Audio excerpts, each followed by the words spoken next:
Perfecto, muy bien. Buenas tardes, bienvenidos a todos, bienvenidas a todas. Veo también a Gabriela con la cámara encendida, Brian, muchas gracias por encender sus cámaras. ¿Qué día tenemos hoy? ¿Qué viernes para cerrar la semana con esta charla? Agradecerles a todos por su presencia, por estar acá acompañando, principalmente a nuestros expositores del día de hoy, a Damián Gianmarino, a quien tengo el gusto de presentar en esta charla de hoy acerca de los Estados Unidos, una introducción al desarrollo histórico de este país, gigante norteamericano. Muy bien, gracias Damián por tu predisposición, por tu tiempo. Antes de iniciar con la presentación, voy a presentarlo, a Damián. Él es licenciado en Geografía por la Universidad Nacional de La Plata, es especialista en planificación e intervención para el desarrollo de la misma casa de estudios. Además, es ayudante diplomado en la materia Geografía de la región ártica de Estados Unidos y Canadá. Y por último, es becario doctoral en temas estratégicos del CONICET. Ahora sí, Damián, de vuelta, muchísimas gracias y el mayor de los éxitos para la presentación del día de hoy. Bueno, Iñaki, muchas gracias. Primero les pregunto si me están escuchando bien, si no hay ningún problema, si está bien el audio. Después, bueno, les quiero agradecer al CEDEMA por la invitación a esta charla y por dar el espacio para esta exposición y esperemos que un intercambio fluido con la gente que está escuchando. Yo les quería comentar que, bueno, que si quieren irme preguntando, más allá de que al final vamos a tener un tiempo para preguntas, la idea es que exponga 1 hora y media, más o menos, por ahí, y al final podamos hacer un tiempito de intercambio, preguntas, comentarios, lo que lo que les surja de la charla.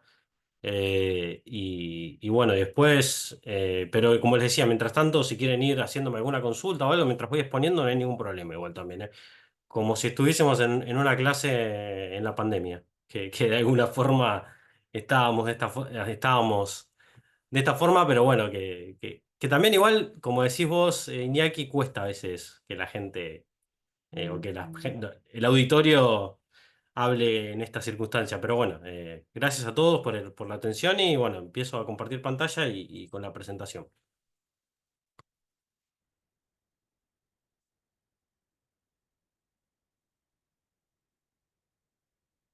¿Se ve bien ahí? No sé si me pueden... Se ve Bueno, perfecto, Damián. bueno, empezamos con la charla. Un poco la charla tiene como idea hacer un recorrido a lo largo del tiempo por Estados Unidos y por su desarrollo como país y como potencia en esta etapa actual. Algunos de los ejes que voy a ir tocando alrededor de la charla van a ser estos. En primer lugar, una perspectiva más bien teórica y metodológica para entender de qué forma el momento histórico en general y para un poco también entender el momento histórico en el que surge Estados Unidos como potencia, más allá de las particularidades que puedan pasar al interior de su territorio, un poco entender el contexto global en general. En ese sentido, después también haré hincapié un poco en el tema de la colonización, esto ya más vinculado al territorio en particular, tanto de América del Norte como en primera instancia de las 13 colonias y luego de Estados Unidos, haciendo hincapié en la colonización, en algunos puntos sobre la colonización y las primeras ciudades. Yo, en ese sentido, en la cátedra de la que formo parte, vamos haciendo una especie de historia del desarrollo territorial de Estados Unidos en el cual vamos marcando algunas cuestiones de cómo se desarrollan las ciudades, cuáles son las lógicas que hay un poco en su interior, las particularidades también que hay en cada una, las particularidades que tienen que ver con los colonizadores y demás que llegan a cada uno de los lugares. Luego ya nos enfocaremos principalmente en cómo se va desarrollando más bien Estados Unidos como país para llegar a uno de los puntos fundamentales dentro de la historia, o por lo menos así lo entiendo yo, y así también lo entienden varios autores de la guerra de secesión, o la guerra civil, como un punto de quiebra en la historia de Estados Unidos y en su trayectoria como país y como potencia. Digo, y su salto en realidad hacia la transformación de una potencia. Y bueno, después un poco el proceso que se da durante finales del siglo XIX y principios del siglo XX mediante la industrialización y el Fordismo como modelo de desarrollo. En ese sentido, vamos a partir para entender la dinámica histórica de la perspectiva que plantea y los conceptos que plantea Giovanni Arrighi. No sé si lo conocen, pero tiene varios libros muy interesantes sobre las cuestiones de entender en largo plazo, las transformaciones a largo plazo dentro del capitalismo y las transformaciones que se dan en su interior. Y de alguna forma lo que plantea este autor es que, bueno, estamos en una etapa que el capitalismo, de alguna forma, lo que genera son diferentes formas de imperialismo y que estas, a su vez, van generando distintos tipos de organizaciones que a lo largo del tiempo fueron promoviendo formas de organización del sistema capitalista a escala mundial. Y en ese sentido, plantea que hay algunas en particular que fueron las que tuvieron la hegemonía en cada una de estas etapas a lo largo de la historia, empezando principalmente en el siglo XV, mediante las ciudades-estado italiana, luego Holanda, Inglaterra y por último Estados Unidos. A su vez, desde el punto de vista teórico, el autor plantea los ciclos sistémicos de acumulación. Estos ciclos sistémicos se dividen en dos fases, una de expansión material y otra de expansión financiera o podríamos decir la expansión de la producción y el consumo, la primera, y el comercio, y la segunda sí, financiera. Y bueno, estas etapas van marcando de alguna forma el tiempo de los imperios. Entonces, a lo largo, por eso el autor reconoce estas cuatro, perdón, países, ciudades, estados en su momento, reinos, imperios, podríamos decir, que a lo largo del tiempo, que a lo largo de cierto tiempo fueron los hegemónicos y fueron generando ciertas lógicas que de alguna forma marcaban ese poder. En ese sentido, cuando hablamos de expansión material, justamente, como plantea el autor, hay un surgimiento de un bloque de agencias estatales y empresariales capaces de crear una nueva solución infraestructural y división del trabajo más amplia y profunda. Cuando hablamos de solución infraestructural, un poco lo que plantea el autor es tomando a David Harvey, un geógrafo bastante citado, que esta idea de soluciones infraestructurales tiene que ver con que cada sistema, o cada país, podríamos decir, o cada nación, o cada imperio, a lo largo del tiempo, a partir de la acumulación de capital, va generando una cantidad de excedentes que se van, de alguna forma, plasmando en el territorio mediante ciertas inversiones en infraestructura que pueden ser en su territorio como pueden ser en territorios externos o de otros países. En ese sentido, justamente la colonización de Inglaterra en América muestra un poco cómo Inglaterra va llevando a cabo esta solución infraestructural o estas creaciones o el crecimiento de las ciudades a través de esto. Y a su vez esto va generando una mayor complejidad en los territorios, generando una división, como dice ahí, una división del trabajo más amplia y profunda. En ese sentido, en estas etapas de expansión material, que son la primera parte, cuando empiezan a crecer los países o las potencias, el beneficio está principalmente invertido en producción y comercio. Y a su vez se genera una cooperación entre distintos centros que hacen que esta producción y el comercio crezca y se genere un círculo virtuoso de mayor cooperación e intercambios. Con el tiempo, lo que empieza a pasar es que estos ciclos de expansión material se empiezan como la acumulación de capital es tanta que empieza a haber competencia entre los distintos centros, empieza a generar una competencia, o sea, es tanta la inversión que empieza a haber en algunos lugares, en algunos puntos del planeta, podríamos decir, desde el punto de vista teórico, podríamos pensar, para empezar el momento actual, y justamente que estos autores esto lo debaten, de cómo Estados Unidos invirtió tanto capital en China con empresas transnacionales y demás, y cómo eso finalmente le termina jugando como una especie de efecto contrario a lo que buscaba, empoderando, por decir de alguna forma, a China como país y como potencia industrial. En ese sentido, pasa que a partir de estos momentos, justamente hay una transformación en los ciclos de acumulación y se termina pasando a un ciclo de expansión, se termina transformando en un ciclo de expansión financiera porque todo ese capital, toda esa acumulación que se va generando mediante la producción industrial y el comercio, empieza a no ser realizada dentro de la industria, sino que empieza a ser realizada dentro del sistema financiero. Entonces, en ese sentido, deja de haber un excedente de dinero y de crédito, perdón, de productos y de mercancías, y pasa a haber disponibilidad de dinero y crédito. En ese sentido, los países o las potencias pasan a ser prestadores de dinero en vez de colocadores de producción. A su vez, la inversión en producción pasa a ser más riesgosa porque podríamos pensarlo en el momento actual. Es más, puede ser más la tasa de interés que te paga por tener la plata en un fondo de inversión, o en un fondo común de inversión, o en acciones o demás, que invirtieron en la producción. Entonces, en ese sentido, hay un proceso que hace que el dinero no vaya a la producción y no vaya al consumo y podríamos decir a la clase trabajadora y demás. Entonces, se empiezan a crear, como dice ahí, ciertos nichos de mercados de intermediación financiera, y a su vez esto termina conllevando a la acumulación por desposesión. O sea, es decir, que estos lugares que empiezan a tener, estos espacios, podríamos decir, territorios, que llegan a tener ciertos problemas, que tienen ciertos problemas económicos, terminan siendo de alguna forma cooptados o tomados por, por, por potencias de otros países o por grandes potencias, como en el caso justamente de Estados Unidos o de Inglaterra. Entonces, esto hace que haya una transferencia de riqueza de estos espacios hacia los espacios centrales.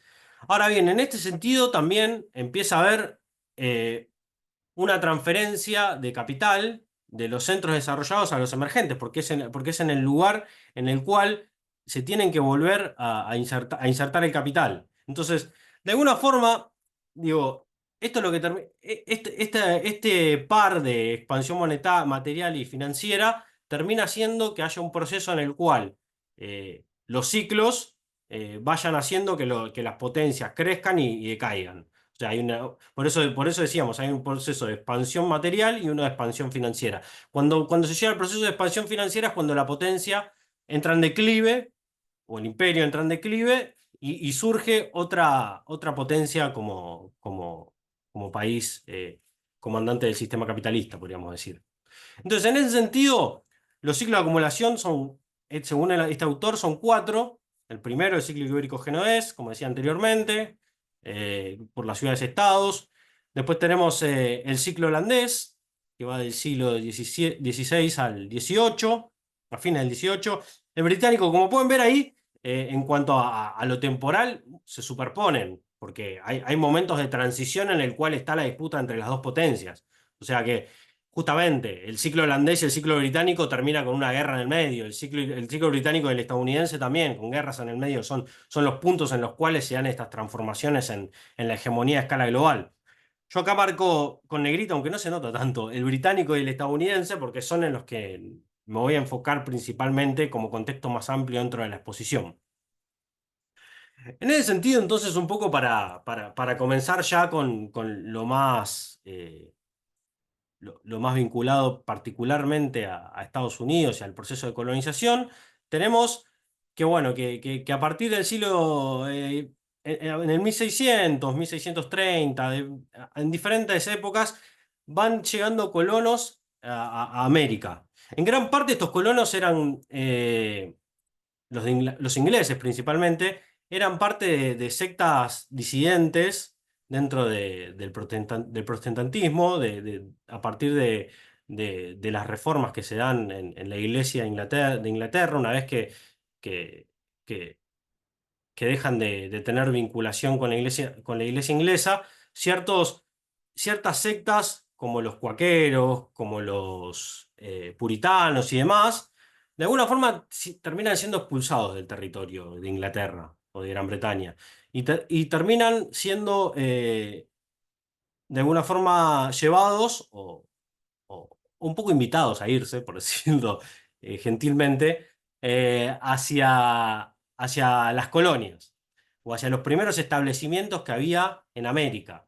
En ese sentido, empiezan a aparecer un gran grupo de ciudades pequeñas que con el tiempo van creciendo, pero que van mostrando ciertas características eh, que las diferencian unas de otras. Uno podría pensar que los diferentes tipos de colonizadores que llegaron a América generaron todas ciudades iguales y no, hubo varias diferencias al interior de cada una de ellas.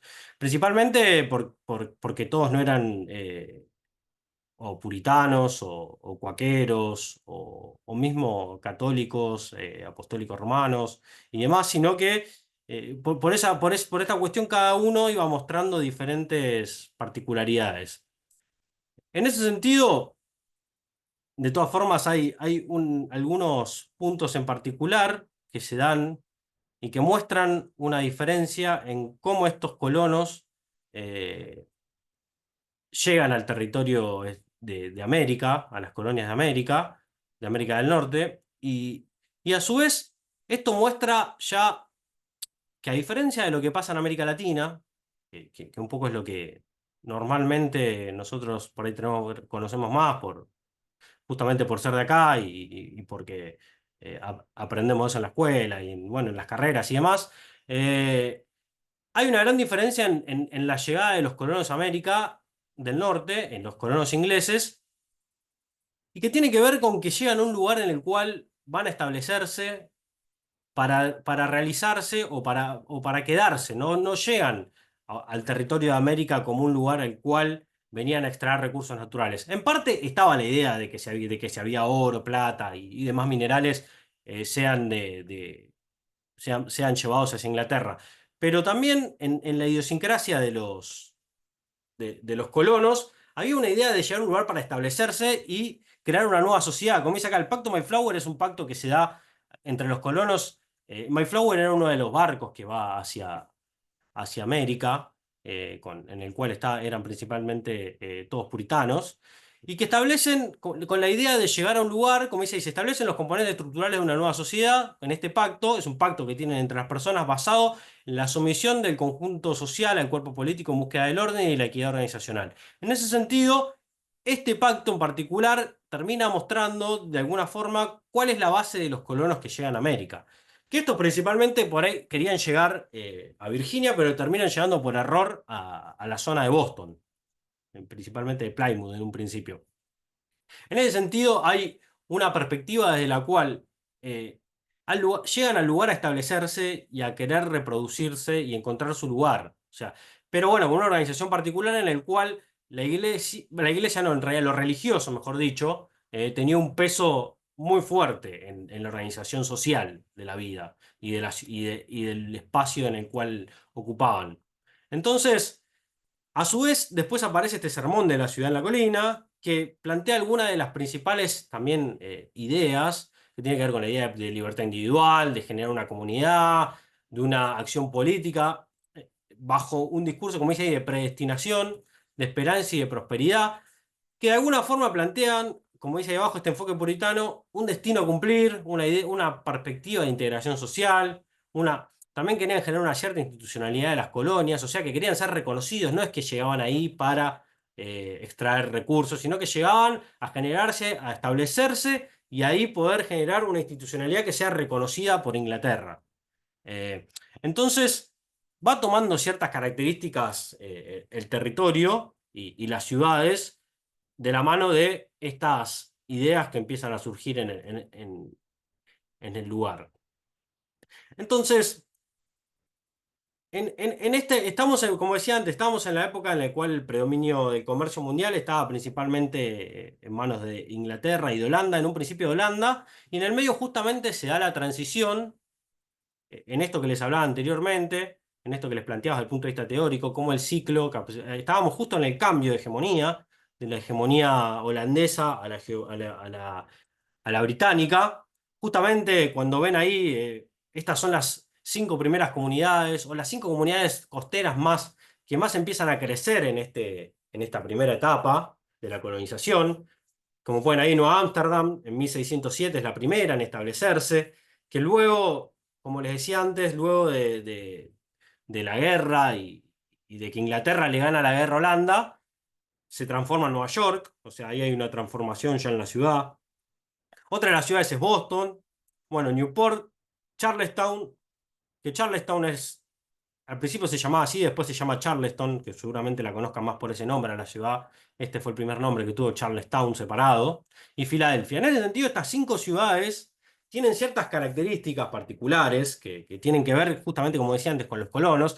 Nueva Ámsterdam o Nueva York tenía unas características particulares porque empezó siendo una ciudad holandesa, aunque chiquitita, era un puesto comercial, en realidad no tenía un rol tan grande como pasó a tener con el tiempo por ahí Boston, Newport, Charleston. O sea, que cuando se transformó en Nueva York empezó a tener mucho más peso y mucho más pujanza la ciudad, podríamos decir. Pero en ese sentido, cuando uno empieza a recorrer, esto hay un texto que yo trabajo en la cátedra de la cual formo parte, que es un texto bastante activo que se llama, es de los 70, de los 60, 70, que se llama El crecimiento urbano de Estados Unidos. Plantea un poco es un texto histórico, pero que plantea un poco las transformaciones y las características particulares que se dan en cada una de estas ciudades. Hay algunas que tienen un peso de la religión mucho más grande, como Boston, una ciudad organizada como por los puritanos totalmente, en la cual había un gran poder de lo religioso y a su vez tenían un gran control sobre la ciudad. O sea que era una ciudad que tenía podríamos decir, una cierta planificación y que tuvo un crecimiento muy rápido y muy grande. Pasó a ser, en los primeros años de la colonia, pasó a ser una de las ciudades más importantes, en realidad la más importante de las colonias, de las primeras ciudades que había en América, por parte de la colonia inglesa. Era una ciudad en la cual, si no eras puritano, te expulsaban, no podrías formar parte si no eras parte de la comunidad religiosa.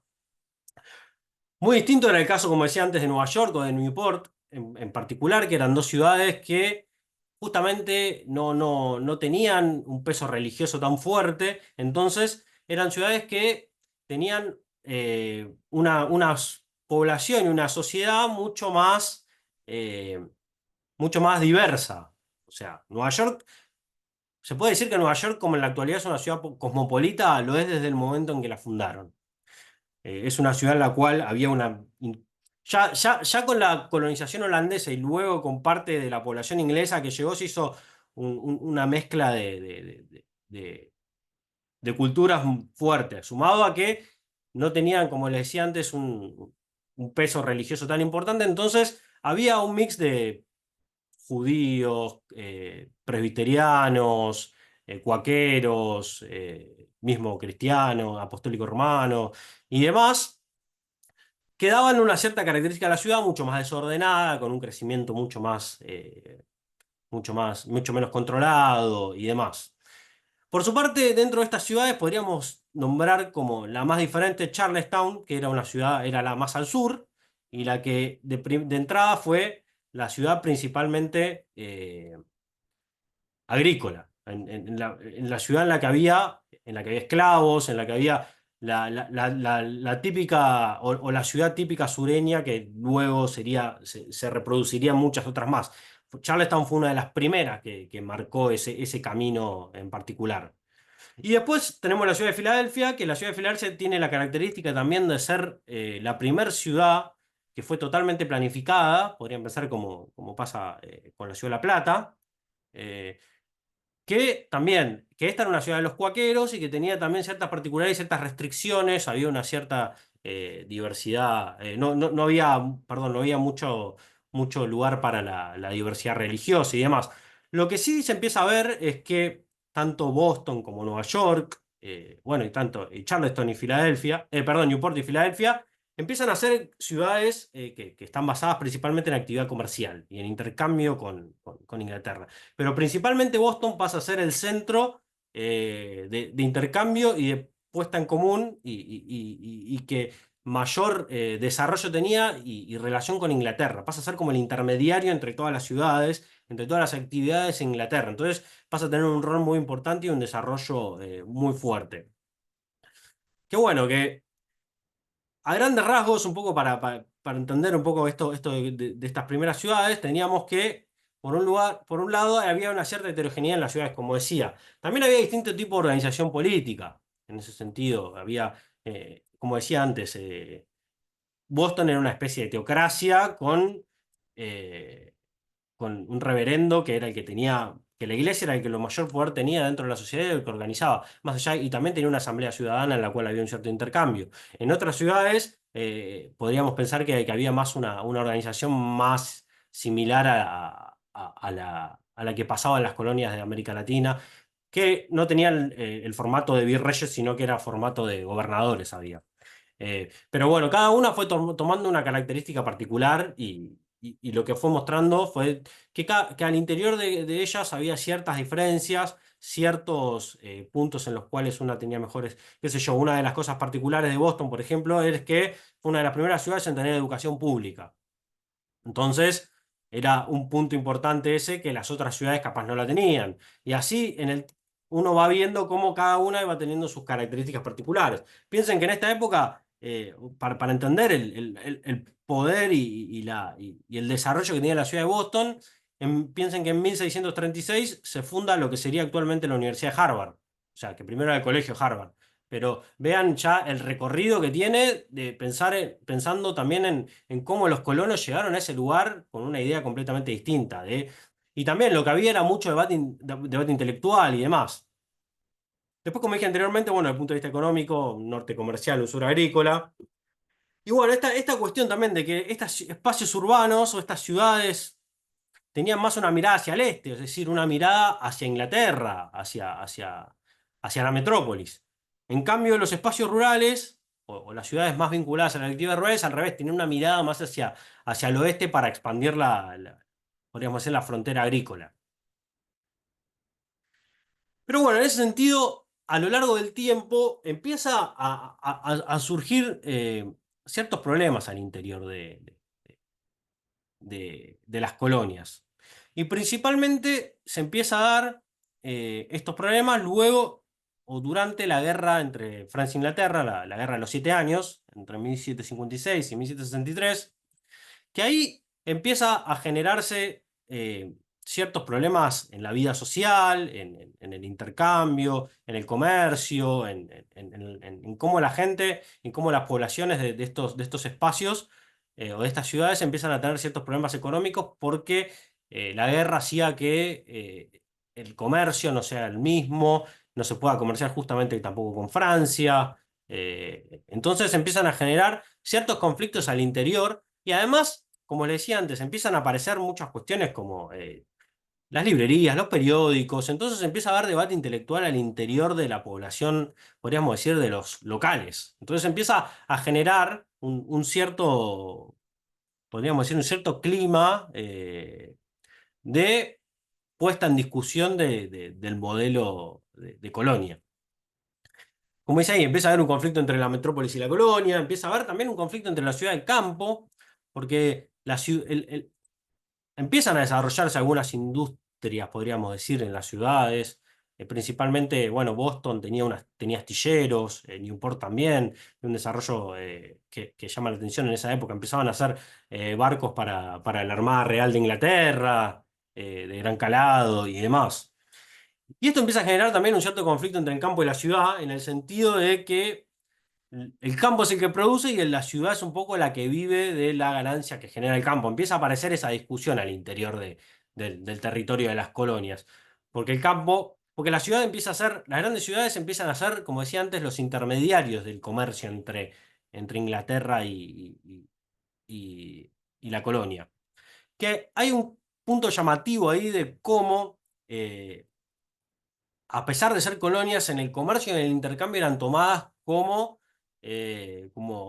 territorios extranjeros, o sea que tenían que pagar aranceles, había todo un punto ahí de, de interrelación que no era tan fácil. Y a su vez empieza a pasar, que bueno, esto también está bueno si les interesa para ver en Max, en HBO, vieron, hay una serie está buena para ver todo este proceso se llama Adams, que justamente tiene que ver con Adams, uno de los padres fundadores de Estados Unidos, no sé si la vieron, es una miniserie, creo que son 6 7 capítulos, en la cual empiezan a mostrar el proceso que se empieza a dar previo a la independencia y a la revolución, que está bueno un poco para ver cómo era esto. Obvio que leerlo está buenísimo, pero cuando uno encuentra imágenes para ver estas cosas, empieza a entender también un poquito mejor las cosas. Y a su vez también, la otra película que hay para ver de esto es El Patriota, que me imagino que muchos la deben conocer, es súper conocida, de los 90, 2000. Esa es otra película que sirve para poder ver el proceso de independencia y la guerra, principalmente. Pero bueno, para volver, en ese sentido, la clase comerciante, como decía antes, empieza a tener un cierto poder, importancia en la administración y es parte de ese conflicto que se empieza a generar entre el campo y las colonias. A su vez, durante la guerra, esta guerra de los 7 años, empieza a ver también, porque se prohíbe, al prohibirse los intercambios, empieza a haber cierto contrabando, pero también las ciudades empiezan a ser parte del aprovisionamiento para el ejército y la armada, entonces empiezan a generar un gran número de actividades al interior que empiezan a empezar a generar, podríamos decir, la primera industrias podríamos plantear. Como dice más abajo, empieza a haber astilleros, como les dije antes, en Boston, Salem, Newport, Filadelfia, y producción de algunas manufacturas. Nueva York tenía un rol más comercial, a pasar de que era el almacén de armas y depósitos militares, empieza a tener ese rol. Eh, Charleston seguía con este trabajo vinculado a la producción agrícola y demás. Toda esta época es cuando las ciudades empiezan a tener ciertas actividades, pero también a su vez empieza a haber ciertos vetos británicos que de alguna forma frenan todo este desarrollo industrial. Si empiezan a aparecer ciertas leyes que frenan esta posible desarrollo industrial de la colonia. Ahí hay un conflicto de intereses que Inglaterra empieza a ver que no tiene que no quiere dejar crecer tanto a las colonias y que empiezan a generar una cierta autonomía. En ese sentido, todo este proceso termina empezando luego de la guerra, se llevan a cabo un cierto número de reformas coloniales, o sea que Inglaterra genera algunas reformas en cuanto al comercio, a lo que tienen a los impuestos y demás cuestiones al interior de las colonias que empieza a generar conflicto. Dentro de todo este intercambio, podríamos decir, intelectual que se daba al interior de la sociedad, empieza a verse de alguna forma que las libertades de la colonia, de los habitantes de la colonia empiezan a estar cercenadas. Así que no tienen el mismo trato con ellos que con los ingleses. Entonces se empieza a generar un clima de rechazo hacia Inglaterra.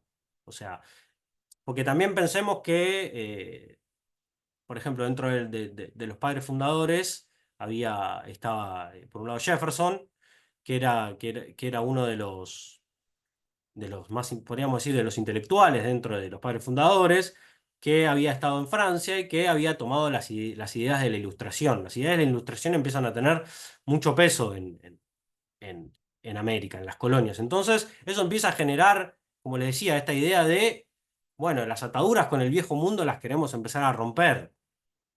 Entonces, en ese sentido, empiezan a aparecer un par de hechos o de hitos que empiezan a ser el desembocante en la idea de la independencia y o de la revolución y luego la independencia. En un primer momento, bueno, como les decía antes, las reformas coloniales son como el primer puntapié que empieza a generar estos conflictos al interior de la sociedad. Qué bueno, que esto se empieza a profundizar primero se da un hecho de acuartelamiento de las tropas británicas y la famosa masacre de Boston, en la cual mueren 5 niños. Esto está retratado en la serie esta que les digo de Adams, el momento ese. Empieza a haber ahí una cuestión de que las ganancias que se generaban al interior de los comerciantes y demás dentro de la colonia dejan de percibirse porque gran parte terminan siendo pagadas en impuestos a la corona inglesa. Entonces esto empieza a traer, como les decía antes, conflicto y una cosa de empezar a pensar eh, cómo romper estas ataduras. Después se da el famoso episodio del té, el té en el cual varios colonos tiran un cargamento de té entero al océano, y en ese sentido, porque era una de las principales exportaciones hacia Inglaterra. Entonces ahí también empieza a aparecer otro hecho de conflicto. Por otra parte, también empieza a aparecer un cambio de posición, como dice ahí, de los hacendados sureños y de las clases acomodadas. Empiezan a ver que, che, esto no nos está sirviendo del todo. Hay un punto ahí de quiebra al interior de la sociedad, pensando un nuevo, podríamos decir, un nuevo orden social. Entonces esto termina llevando a que a la Declaración de Independencia, en el año 1776, la independencia de las 13 colonias, y para poder retomar justamente para volver a tener esos derechos que la corona inglesa les había quitado. Esto termina empezando en un conflicto inevitable que termina llevando a la guerra con Gran Bretaña, a lo largo de 8 años, que bueno, que luego en 1783 se termina con la firma de la paz. En el medio de esto empiezan a aparecer, bueno, hay justamente reforma de política tributaria. En el 1774 es el primer Congreso Continental en el cual empieza a discutirse la idea de la independencia o- o de empezar a romper con las ataduras, aunque al interior había como una discusión, había algunos estados que querían y otros, o ciudades, estados, ya eran estados que querían o no. Eh, Ahí empieza a haber un conflicto al interior. En el segundo Congreso es cuando le declaran la guerra, y cuando además después de eso aparece la Declaración de Independencia, porque algunas de los estados ya empezaron a tener sus propias constituciones, entre ellos Virginia, que es el que toma Jefferson las ideas para la independencia. Esto está mucho más detallado si se lo ponen a buscar en detalle, son cosas que se encuentran relativamente fáciles. Por otra parte, en 1789, perdón, en 1781 hasta 1789 hay un primer gobierno, el cual funciona mediante una especie de poder de sistema parlamentario, sin un presidente claro. Eh, Luego, bueno, el Tratado de París, que de alguna forma es el punto en el cual se termina la guerra, y luego se hace la Convención Constitucional, en la cual se firma la Constitución con ciertas características en particulares. Y luego las primeras elecciones. Bueno, esto un poco para retratar quiénes eran los principales padres fundadores. En realidad eran como 40, pero estos son los más conocidos y los que más, los que están en los billetes y que aparecen en las imágenes más reconocidas, y son los que también, parte de los que más aparecen en el, en el imaginario. Bueno, Washington, el primer presidente, que fue además el jefe del ejército durante la Guerra de Independencia. Como le decía Jefferson, el que de alguna forma escribe la, la Proclamación de Independencia. Luego, bueno, Hamilton, que es uno de los que escribe la Constitución.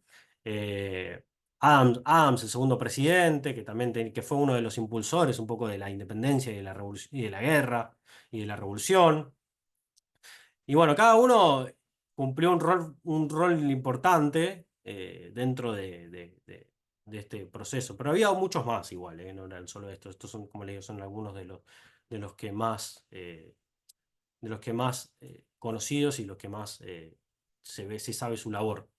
A partir de esto también se empieza a generar un conflicto al interior de cómo organizar el Estado una vez, una vez terminada la independencia o una vez pasada la independencia y declarada la paz y demás. Y en ese sentido empiezan a aparecer dos posiciones que, justamente, como ven ahí en los nombres que hay entre paréntesis, es de los distintos padres fundadores, que empiezan a tener diferentes perspectivas de cómo organizar el país. Y ahí aparecen dos planes, el plan New Jersey y el plan Virginia, cada uno con su característica particular. El plan New Jersey lo que quería era un, est- quería generar un nuevo estado que esté dividido por un parlamento que represente en igual cantidad a cada uno de los estados. Y en ese sentido, generar un parlamento que tenga dos representantes por cada estado, y que a su vez el poder, que haya un poder ejecutivo, pero que este poder, o podemos decir un poder central, que no tenga poder de veto sobre el resto, la, las leyes de cada estado. O sea, que cada estado sea libre de, que cada una de estas 13 colonias sea libre de tener sus propias leyes, su propia organización y demás, y que haya un estado nacional, podríamos decir, o federal, como le dicen, como realmente se dice en Estados Unidos, que no tenga poder de veto. Por otra parte, estaba la posición más centralista, que la, que la apoyaban Adam, Hamilton y Jay, que era la del Partido Federal. Justamente ahí es medio confuso y contradictorio los federalistas, que eran los que querían un país en el que no haya un Estado central fuerte, y después estaban los centralistas del Partido Federal, o sea, pero pues justamente tiene que ver con que querían un Estado federal fuerte, un Estado que tenga poder de veto sobre lo que hacen cada una eh, de las cámaras y lo que hace cada uno de los estados y que sea el que un poco plantea una cierta política en particular de desarrollo o demás. Entonces, en ese sentido, aparece el Plan Virginia. Ahora bien, estas dos posiciones estuvieron en discusión durante gran parte de, de- de los primeros años antes de las primeras elecciones. Y finalmente, lo que terminó pasando, y que se firmó mediante el compromiso de Connecticut, que se terminó generando al final un punto intermedio entre estas dos perspectivas. Lo que sí se generó fue un Estado fuerte. A su vez, se planteó la división en tres poderes: un poder legislativo, un poder judicial y un poder ejecutivo.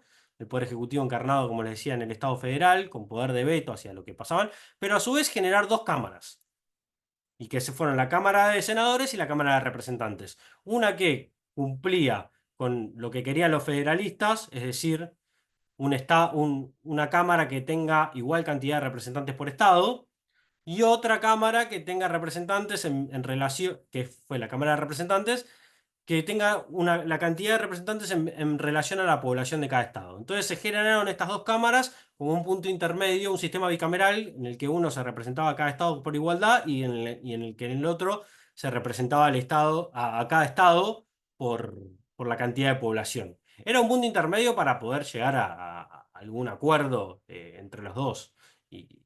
Porque, ¿qué pasaba? Unos decían, bueno, che, nosotros tenemos más población, entonces nosotros tenemos que tener más poder de decisión porque somos más.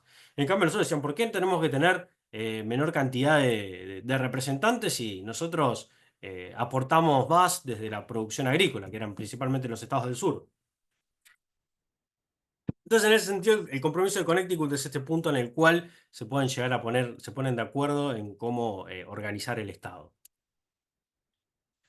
Luego de la paz, igual, se empiezan a generar ciertos conflictos internos al interior, o sea, esta disputa entre los federales y los demócratas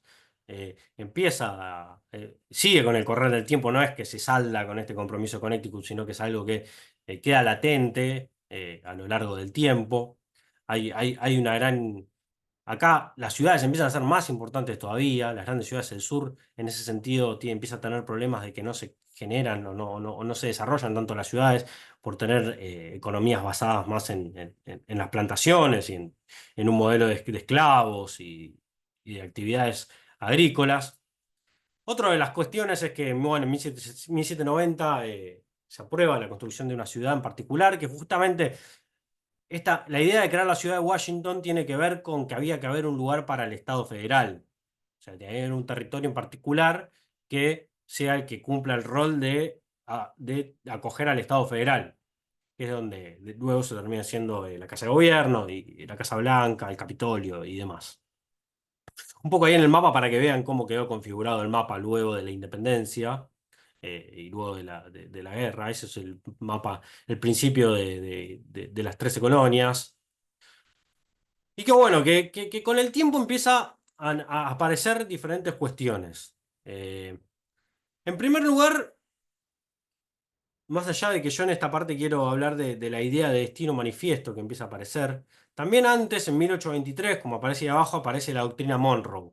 La doctrina Monroe es aquella que decía América para los americanos. Y en ese sentido era un llamado a la defensa de América de el viejo mundo de Europa. Era una idea de que no queremos la interferencia europea en América. Y era en América en general. Justamente se da en el año, bueno, en una época posterior a la independencia de muchos países en América Central, en América Latina y en América del Sur y demás. Entonces la doctrina Monroe un poco era un grito a eso, a decir, bueno, che, no queremos ya rompimos con las ataduras del viejo mundo, no queremos tener más esa unión con el viejo mundo.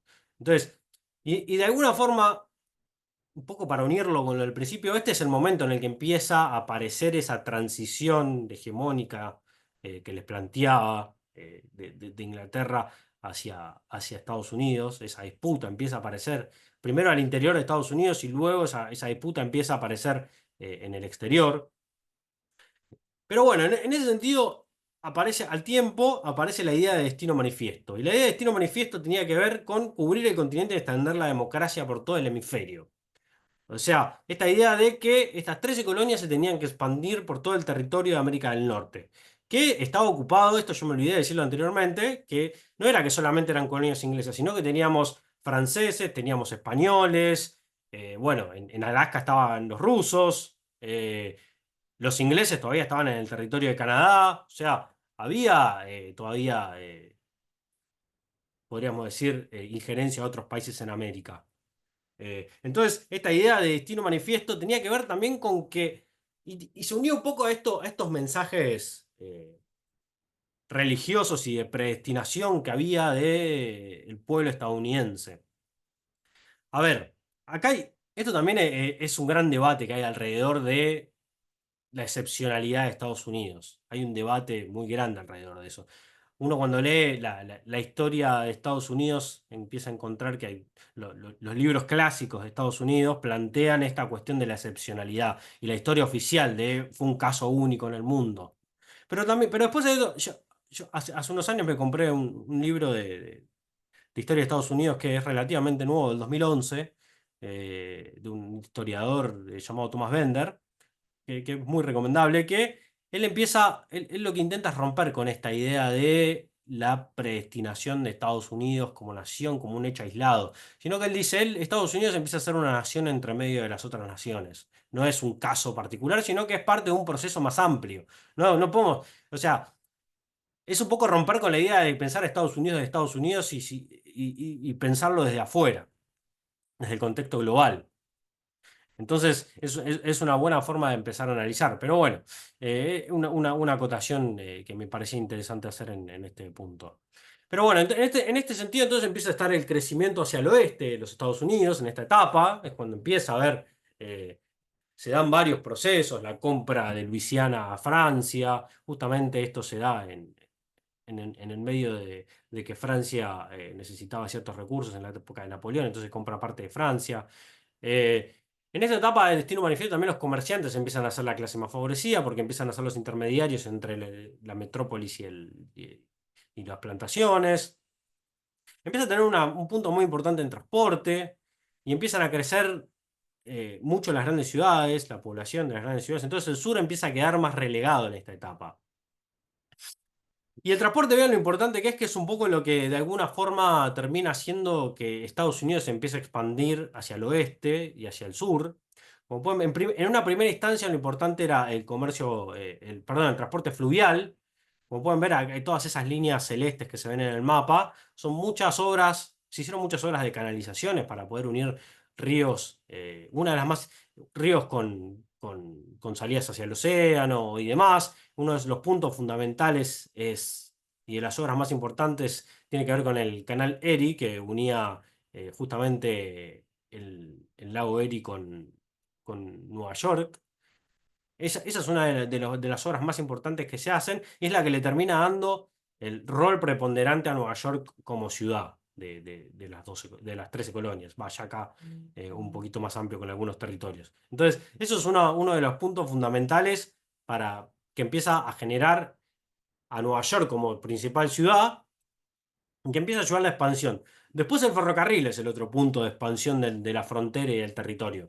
Y acá tenemos que tener en cuenta que a lo largo del tiempo lo que empezaba a pasar es que esta expansión hacia el oeste lo que significaba era el corrimiento de los pueblos originarios, que no los nombré todavía, no los había nombrado, hacia el oeste. O sea que los pueblos originarios eran despojados de su lugar y expulsados hacia el oeste, y era una cuestión que hacía que ellos se tengan que readaptar, además, a los nuevos territorios en los cuales se establecían. Entonces, en ese sentido, esta expansión empieza a mostrar cómo el ferrocarril empieza a ser un impulso para también la generación de nuevas ciudades, cómo algunas ciudades empiezan a ser productoras de ferrocarriles, como Chicago, como Detroit, toda la zona de los Grandes Lagos en la que empieza a ser un poco la que empieza a dar el impulso en esta época, también porque se encontraban allí las minas de carbón, empieza a haber también minerales.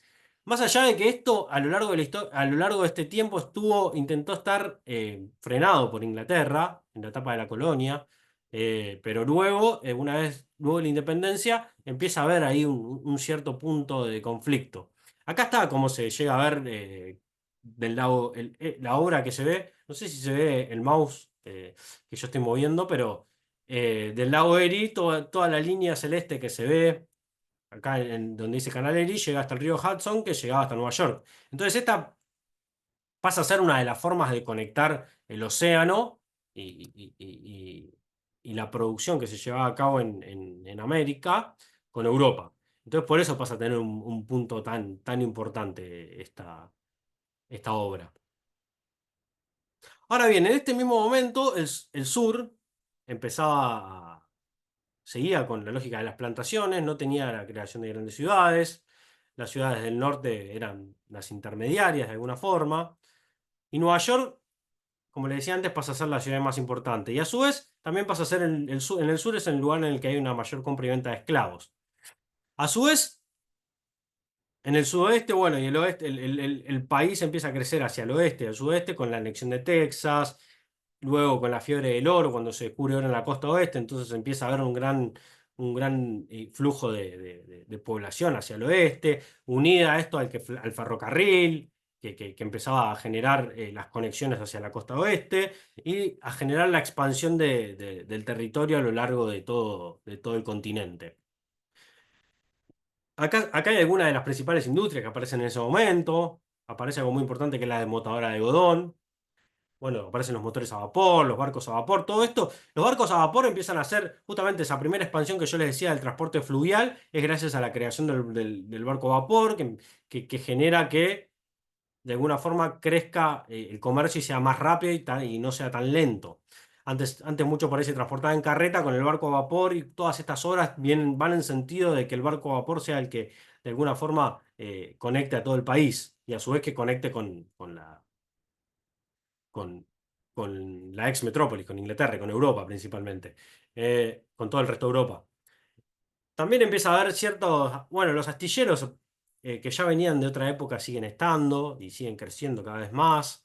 Entonces Estados Unidos pasa a tener una marina mercante bastante más grande. Con los años empieza a crecer y hasta a pelear con la inglesa, que era la más importante en ese momento.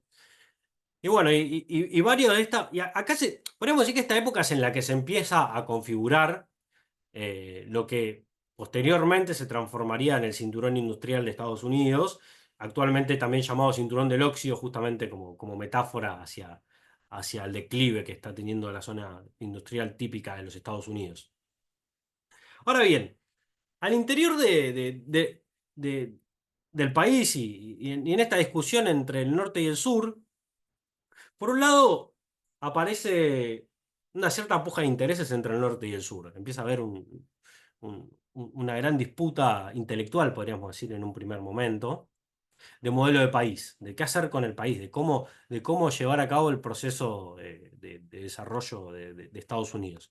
Entonces, y a su vez, en ese sentido, también ahí, como marco, aparece el compromiso de Missouri. El compromiso de Missouri, me comí la I, el compromiso de Missouri lo que tiene de punto fundamental es que una vez que se empiezan a generar nuevos estados, en el compromiso de Missouri lo que se crea, lo que se acuerda es que, porque ¿qué pasa? A partir de la Constitución,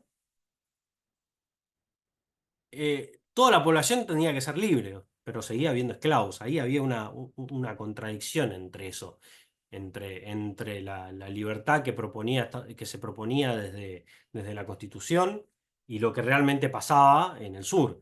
Entonces, el norte, con su perspectiva, podríamos decir, más pensando en el punto de vista de la industrialización y esto que les contaba anteriormente, cómo se empiezan a desarrollar otras actividades, terminan aboliendo en un principio la- la esclavitud. Entonces, en ese sentido, el norte pasa a necesitar mano de obra libre, no esclavos.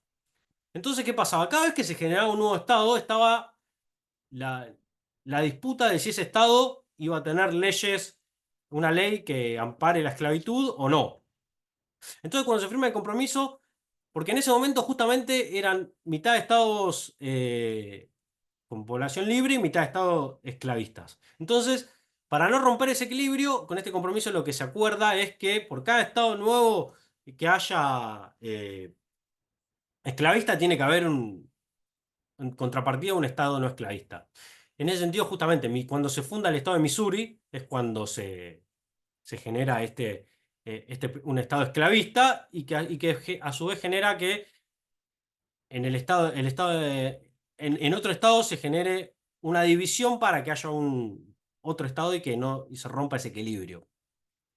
Ahora bien, desde el punto de vista, podríamos decir, intelectual, empieza a haber una disputa entre el norte industrialista o con la idea de un proyecto industrialista y el sur con la idea de un modelo agroexportador, que era del sur. En ese sentido, cada uno tenía una base teórica que planteaba esta idea de por qué ser proteccionista o por qué adherir a la teoría de la División Internacional de Trabajo. Y cada uno se apoyaba en en estas teorías. O sea, el norte decía, tenemos que generar un proceso de industrialización mediante la protección de nuestra industria para hacer que el país se desarrolle como una potencia industrial. Y el sur decía, no, tenemos que dejar que el país sea agrícola y que con el tiempo, como decía la teoría de Adam Smith, hay que aprovechar las ventajas comparativas que en el futuro en algún momento vamos a llegar a ser una potencia industrial o vamos a desarrollar la industria. El norte decía, no, no podemos esto, tenemos que aprovecharlo ahora, tenemos que hacer ahora el proceso de industrialización mediante proteccionismo, mediante leyes proteccionistas. Y justamente empiezan a aparecer algunas leyes proteccionistas que empiezan a mostrar esta idea del norte pero que no tenían el peso necesario como para hacer que la producción industrial estadounidense pueda competir con con la producción industrial inglesa. Entonces ahí empieza a haber un conflicto entre las élites, la élite del sur y la élite del norte. La del sur quería seguir, además quería seguir siendo industrial, quería seguir siendo agrícola y que siga habiendo esclavitud. En cambio el norte decía, no, nosotros necesitamos trabajadores libres. Entonces ahí empieza un poco el debate de esta cuestión, pero que no termina de ser zanjado hasta un tiempo después. En ese sentido, un poco para que vean cómo se fue desarrollando la expansión del territorio de Estados Unidos, tenemos que, bueno, ahí como ven ahí en la línea rosa o roja, se ve lo que eran en un principio las 13 colonias, después tenemos lo seguido por Inglaterra, por el Reino Unido luego de la, de la paz, de la Después tenemos el territorio que se le compra a Francia, la adhesión de Texas, la conquista de California y Nuevo México. Esta es otra, Oregon es otro tratado que hay con el Reino Unido. Entonces, esto termina configurando una cosa, una cuestión muy particular que Estados Unidos se termina transformando además en el primer país del mundo que tenga salida a los dos océanos en ese momento. Y eso le da una ventaja estratégica de tener semejante alcance de una costa a la otra. Ahí hay un punto en el cual eh, Arrighi, el autor del que les hablaba al principio, plantea que Estados Unidos es el primer estado continental del mundo. Hay otro autor también, Metol Ferré, que plantea esta idea del estado continental y de cómo esta idea de estado continental que tenga salida hacia los dos mares termina siendo una ventaja. que en la actualidad está siendo puesta en discusión, si en realidad es una ventaja, porque también ahora, ahora Estados Unidos está lejos del centro del nuevo centro emergente que podemos decir que es Asia-Pacífico. Entonces hay una discusión alrededor de eso, pero que en este momento fue una novedad, fue el primer estado que logró tener una extensión tan grande y el poder, y empezar a tener el poder y el desarrollo industrial que, que- que había en la historia de la humanidad. Por eso Estados Unidos, según Harry, pasa a ser cuando llega a ser la potencia, el imperio más grande del mundo y más fuerte que jamás existió. Ahora bien, un poco para continuar en esto que le decía anteriormente, cuando hablábamos de esta disputa entre el norte y el sur, encontramos principalmente que la figura de Abraham Lincoln es una de las principales, y es uno de los momentos en los cuales aparece, es el punto de quiebre, podríamos decir, en esta, como yo decía al principio de la exposición. Luego de la guerra civil es el punto de quiebre de Estados Unidos como principal, como empezar a disputar como su rol como potencia. Entonces, en ese sentido, en un principio Lincoln lo que planteaba y que esto termina siendo un poco lo que lleva a la guerra civil, decía, nosotros necesitamos unificar nuestro territorio, necesitamos que todo nuestro territorio sea igual, no podemos tener medio, medio, medio país o media nación que sea esclavista y media nación que no. Tenemos que generar una unidad territorial y nacional, un poco para los que sean geógrafos, acá se puede ver claramente la idea de espacio vital y toda la concepción que planteaba Ratzel en cuanto al territorio en ese momento, que un Estado tenía que tener una base sólida, un territorio definido, con una cierta uniformidad y un espacio para la reproducción. Y Estados Unidos, con la extensión que tenía un espacio vital que tenía una gran cantidad de posibilidades de extracción de recursos y demás. Entonces, Lincoln lo que planteaba era esta idea de generar una uniformidad territorial, nacional, generar una nacionalidad, una idea de nación, una idea común, unificar, uniformizar a la población. Entonces, y a su vez empieza a aparecer en este momento, y él decía, no puede ser que vayamos en contra de lo que dijeron los padres fundadores, que esta idea de libertad individual e igualdad no esté presente porque tenemos una parte de la población que es esclava. Que bueno, y eso justamente aparece el debate con los sureños diciendo, no, pará, los esclavos son una mercancía, no son personas. Para ellos eran una mercancía, eran una propiedad privada, eran como la tierra, como una casa, como una mercancía, como ropa, como cualquier mercancía que podamos pensar. Entonces, Lincoln dice, no puede ser que tengamos un país que sea de esta forma, que haya parte de la población que no tenga derechos ni acceso a nada. Entonces, en ese momento, una vez que gana las elecciones y pasa a ser presidente, lo primero que hace como presidente es abolir la esclavitud, que justamente es cuando empieza el conflicto y cuando se da la guerra de secesión.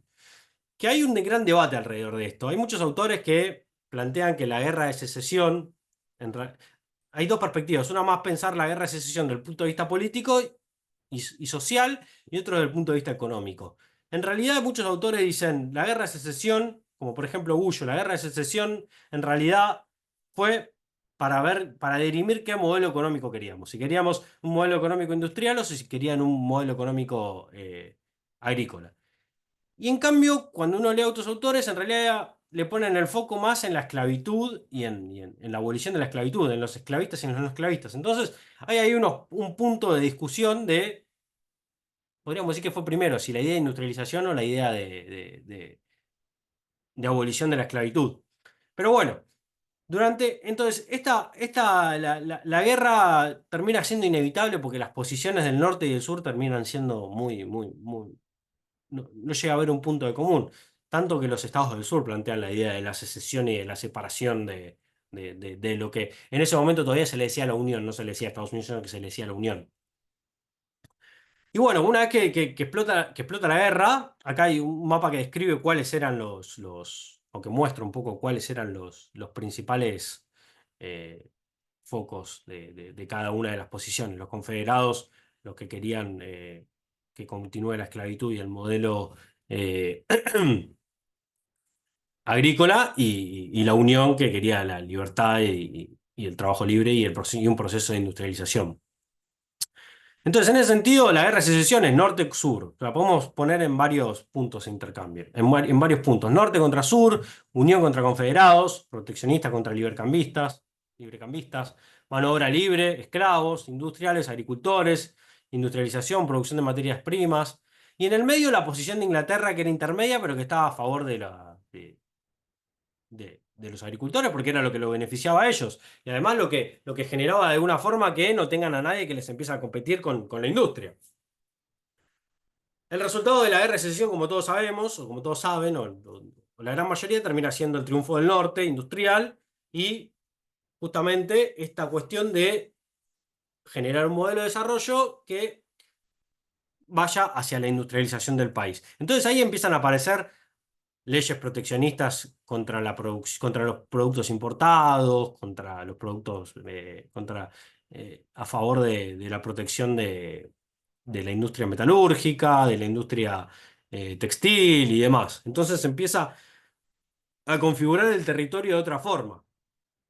El territorio empieza a estar configurado con un norte mucho más poderoso y el sur empieza a tener que reconvertirse hacia otra cosa. Una de las cosas que pasa en esta etapa también es cómo gran parte de la población esclava del sur termina migrando hacia el norte. Entonces en el norte se empiezan a generar problemas también al interior de las ciudades porque empieza a llegar un gran cúmulo de población que no tenía acceso a nada. Y esto también un poco para desmitificar y para romper un poco con esta idea de la igualdad y de la libertad, en realidad tengamos en cuenta que a pesar de la liberación de los esclavos, la diferencia entre los afrodescendientes o afroamericanos y los blancos estuvo siempre y hasta lo seguimos viendo en la actualidad. O sea que no es, o sea, más allá de que aparece la abolición de la esclavitud, la igualdad entre los afrodescendientes y los blancos nunca fue tal. Y ahora se podría decir que lo es, pero que hay ciertos actores que lo vuelven a poner en discusión. No sé si vieron que en estos últimos años pasó, cuando pasó lo de Black Lives Matter y demás, que cómo tiraron algunas estatuas de confederados o de representantes de la Confederación en su momento que había, pero a su vez también hubo ciertos conflictos también en los estados del sur, eh, en el cual aparecen visiones más conservadoras. Es un conflicto que podríamos decir que se solucionó en ese momento, pero que continúa latente al interior de la sociedad, no con la reproducción de esclavos y no esclavos, pero sí con ciertos atisbos de los blancos como raza superior. Aparecen muchos de estos grupos eh, supremacistas blancos. Piensen que luego de la abolición se crea el Ku Klux Klan, por ejemplo. Luego de la abolición de la esclavitud es cuando aparece el Ku Klux Klan. No es que, y a los pocos años, no es mucho después. O sea que, y a su vez, muchos de los estados del sur, tampoco es que una vez que se liberan a los esclavos, los afrodescendientes tienen derecho a voto. Es más, las mujeres tampoco tienen derecho a voto en muchos estados. Y es más, en algunos era solamente los propietarios los que podían votar. Entonces, era una sociedad que tenía una cierta diferenciación y una élite que todavía tenía, más allá de que se planteaba como que rompía con las ataduras del viejo mundo, muchas cosas seguían estando en discusión todavía y resignificándose. Ahora bien, todo este proceso, luego de la guerra de secesión y de que este modelo industrialista gane y empieza a reproducir el crecimiento industrial en Estados Unidos, hay una etapa que comienza, como es, una vez que termina la guerra de secesión y que llega hasta la crisis del 30 principalmente, en el cual la industria empieza a crecer. eh, y que llega y que empieza, pero se empiezan A su vez, esto empieza a generar conflictos igual al interior, empieza a generar mucha desigualdad al interior de la sociedad. Empiezan a aparecer también las grandes empresas, las grandes corporaciones, que esa es otra innovación de Estados Unidos que antes no existía, las grandes corporaciones. Empieza con los ferrocarriles, no existían las grandes empresas. En Inglaterra no había grandes empresas, grandes conglomerados de muchas empresas que se unían y formaban una gran corporación, sino que eran industriales separados que generaban, que tenían su fábrica. Acá se empiezan a generar las grandes corporaciones y esto empieza a mostrar una lógica en la cual la situación al interior de las ciudades y de la población empezaba a generar ciertos conflictos porque más allá de que se generaba una cierta riqueza, la riqueza no era redistribuida socialmente, sino que quedaba en manos de estos grandes empresarios, como Rockefeller, por ejemplo, o algunos otros más. Entonces, en ese sentido, pasa a ser se empiezan a generar varios conflictos al interior de la sociedad estadounidense, que con la crisis del 30 se, se profundiza mucho más. La crisis del 30 es el punto en el cual el modelo industrialista no empieza a entrar en crisis el industrialismo en sí mismo, sino la forma de organización que había hasta ese momento. Entonces, en ese momento es cuando de alguna forma empieza a aparecer los primeros atisbos de lo que podemos empezar a llamar Fordismo. Ah, Más a comienzos del siglo XX, podemos decir. O sea, desde esa etapa hasta comienzos del siglo XX es cuando empieza a aparecer el Fordismo como modelo de desarrollo. Y un poco para plantear qué implica el Fordismo, más desde el punto de vista teórico, yo acá tomo una definición particular, que es la que, bueno, Harvey Lippietz, que viene del modelo regulacionista, de los regulacionistas, de los economistas regulacionistas, que dicen, bueno, el modelo fordista, y además para esquematizarlo y entenderlo mejor a qué va. Bueno, en un comienzo explican diciendo que hay un modelo, ¿qué son los modelos de desarrollo? Bueno, los modelos de desarrollo tienen ciertas características. Tienen un paradigma tecnológico, un régimen de acumulación, un modo de regulación y un régimen de acumulación. En ese sentido, el modelo fordista tiene un paradigma tecnológico en particular, que es el taylorismo más la mecanización. El taylorismo es la organización científica del trabajo, es decir, que el trabajo está organizado desde una administración que es la que da las órdenes de cómo hacer el trabajo de la mejor forma. Y a esto se le suma la mecanización, y esa mecanización mediante una línea de montaje, que es la que de alguna forma se hace famosa con Ford, pero que en realidad aparece antes en Chicago en los mataderos con no como línea de ensamblaje, sino como línea de desensamblaje. O sea, hay una línea en la cual estaban colgados los cerdos. Espero que no haya nadie que le cause impresión estas cosas. Pero que bueno, que era una línea en la cual estaba el cerdo colgado y se iban sacando las partes. Entonces era la primera línea de desmontaje. Que después se toma como ejemplo para generar la línea de montaje que después aparece en la industria automotriz, por ejemplo. Entonces, el Fordismo tenía un paradigma tecnológico en particular que era, como decía antes, el taylorismo y la americanización. Un régimen de acumulación. ¿Qué sería un régimen de acumulación? ¿De qué forma hacíamos qué hacíamos con la generación de riqueza? O sea, es decir, en el Fordismo, este régimen de acumulación vendría a ser la producción en masa y el salario en masa, y el consumo en masa. O sea, que haya producción en masa y en series estandarizada y que haya consumo de eso. Y a su vez esto para que funcione tiene que haber un modo de regulación, es decir, una forma en la cual, como dice, hay un cuerpo de reglas y procesos sociales para satisfacer las necesidades del régimen de acumulación. O sea, podríamos decir leyes que regulan el sistema para que se pueda realizar justamente el consumo de masa y la producción de masa. Y esto es la contratación colectiva. El modo de regulación del Fordismo, podemos decir que la contratación colectiva, el salario mínimo, el estado benefactor, una distribución de poder entre Estado, empresas o grandes corporaciones y sindicatos. Había un punto ahí de contacto entre esas tres cosas. Había una disputa de poder que no había uno por sobre otro. Entonces, esto llevaba a que este este modelo fordista tenga unas características particulares. ¿Y qué importaba acá, además, que el Estado se haga cargo de esto? Porque, ¿qué pasa? La crisis del 30 es una crisis que se da porque, por exceso de producción. O sea, había una producción que no se podía realizar. O sea, lo que se producía no se consumía.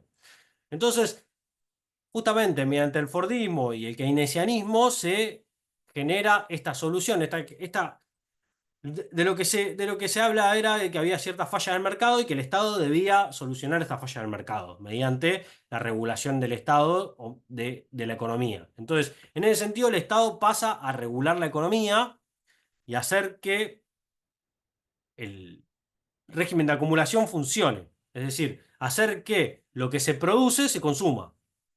Ahora había que, como les decía antes, tenía que haber algunos lineamientos. Contratación colectiva, es decir, contratación colectiva, un salario mínimo igual para todos. ¿Para qué? Para que lo que se produzca se pueda consumir. Entonces ahí aparece, justamente por eso digo, se produce en masa, se consume en masa y tiene que haber un salario alto para que esos obreros puedan consumir lo que se produce. Y bueno, hay una frase muy famosa de Ford que dice, una de las mejores decisiones que tomé fue no cobrar, pasar de pagar $5 la hora a pagar las 6. O sea, porque, ¿qué hacía? Los obreros podían comprar aquello que se producía. Entonces esa era un poco la forma de solucionar el problema de la sobreproducción, cómo hacer que los obreros puedan consumir todo aquello que se produce.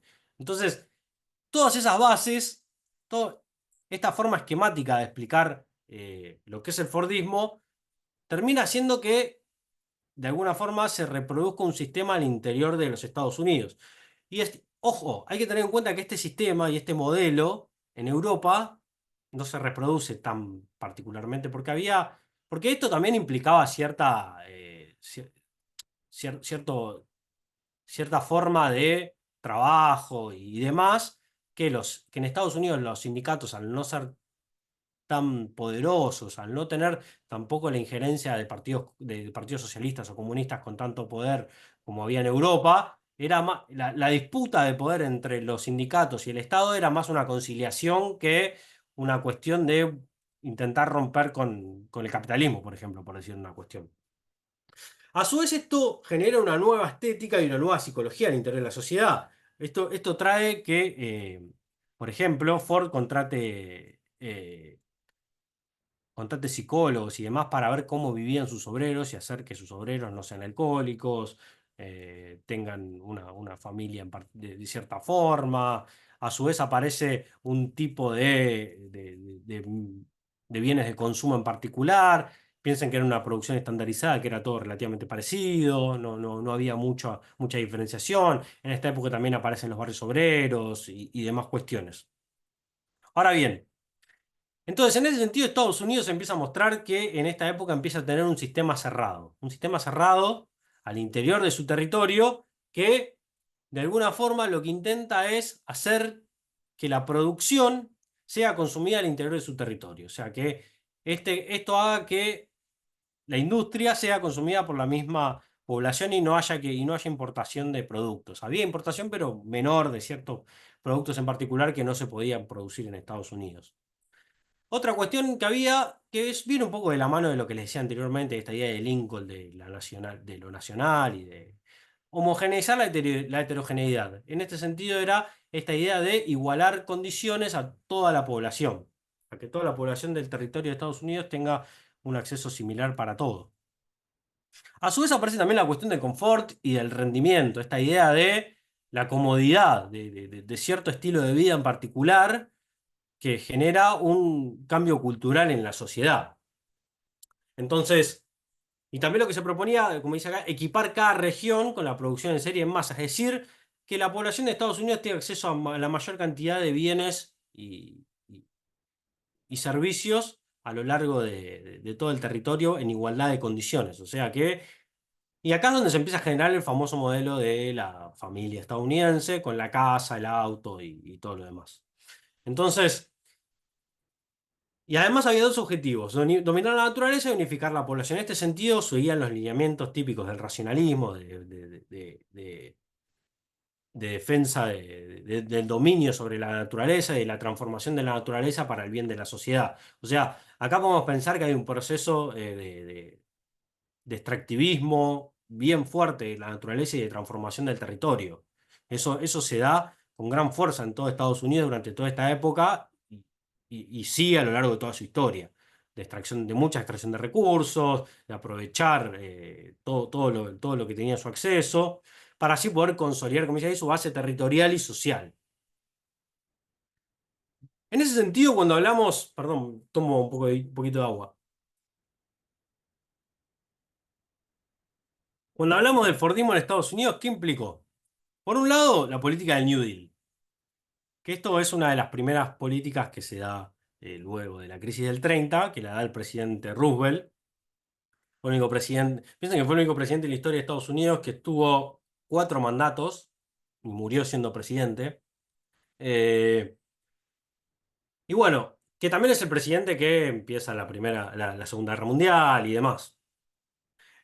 Todo lo que les decía anteriormente, esta idea de sistema cerrado y todo, se da durante la etapa de la Primera Guerra Mundial y demás hasta que explota la Segunda Guerra. Y primero la crisis del 30 y después la guerra. Entonces, en ese sentido, el New Deal pasa a ser la primera política de intervención estatal fuerte, en la cual el Estado se hace cargo de regular la economía, esto que les decía antes. Acá es cuando aparece, podríamos decir, que el New Deal es parte de el modo de regulación del Fordismo. En ese sentido, el New Deal lo que lleva consigo es que el Estado pasa a ser parte del que invierte, haga obras de infraestructura, sea el que establece de alguna forma el salario mínimo, sea el que genera la inversión al interior del territorio y demás. Acá, esta es la etapa, como le decía antes, donde se consolida la industria de los grandes lagos. Como antes le mostraba el mapa de extensión del territorio de Estados Unidos a través del ferrocarril y del y de los ríos y del transporte fluvial, esta es la etapa donde aparece a crecer la infraestructura en transporte, vinculada a la automotriz, las autopistas, las rutas y demás. Es, o sea, dentro del New Deal, esa política de que el Estado invierta, están las obras de infraestructura en la transformación de todo el país y de ciudades y demás. También hay un corrimiento, como dice, la industria textil hacia Nueva Inglaterra y Nueva Jersey, hacia el sur, se va al sur la industria textil. El sudoeste se transforma hacia la producción de algodón. Hay un gran impulso al consumo de masas en esta época, universidad de productos, menor durabilidad. Menor durabilidad que en la actualidad la podemos poner en relatividad a la que es la durabilidad de los productos de ahora. Aparecen también las modas. Y aparecen dos complicaciones que tenía que ver con las relaciones de clase y los mecanismos de intervención estatal en el periodo de entreguerras. Ahí hay ciertos conflictos que se dan al interior, que tenía que ver con un poco de la resistencia, a pesar de todo, de la clase obrera a este tipo de sociedad y de intervención del Estado. Y a su vez también de los empresarios, o de la burguesía, de no dejar intervenir al Estado tanto en la economía. Pero bueno, esto luego de la crisis perdón, de la Segunda Guerra Mundial se logra superar. A su vez, dentro de las transformaciones urbanas hay, bueno, como decía antes, crecimiento y renovación de los centros urbanos, hay un traslado de las fábricas hacia la periferia, lo que termina llevando el proceso de suburbanización de Estados Unidos. Entonces, las ciudades dejan de estar, se empiezan a crecer en la primera época crecían en altura, mediante los rascacielos, acá empiezan a crecer en extensión, se empiezan a generar los famosos suburbios de las casas bajas y demás. Aparece también la idea de planificación regional, o sea, el Estado empieza a ser el planificador, empieza a haber una cierta planificación. Hay un caso muy particular en esta época que tiene que ver con el río Tennessee. El río Tennessee se planifica en relación a aprovechar sus recursos, se hacen represas para sacar energía, se hace irrigación para riego y demás. Y es uno de los primeros, es el primer caso de intervención estatal en transformación de un territorio tan fuerte, que luego intenta ser emulado en otras partes de Estados Unidos y en el resto del mundo. Bueno, como decía antes, hay una gran expansión del transporte y una mecanización de la agricultura. A su vez, en la posguerra se da, bueno, una profundización de todo esto, se da la etapa, esta es la etapa de oro de Estados Unidos, la etapa, cuando escuchamos a Trump decir Make America Great Again, es que quiere reproducir esto, o sea, que Estados Unidos vuelva a ser esta potencia industrial, eh, con la americanización del mundo, Estados Unidos pasa a exportar sus productos a todo el mundo, como también empieza a exportar el Fordismo, el proceso por ejemplo, de sustitución de importaciones en América Latina va un poco en línea con eso. Pero bueno, acá también luego de la guerra hay grandes transformaciones a nivel mundial con el Plan Marshall.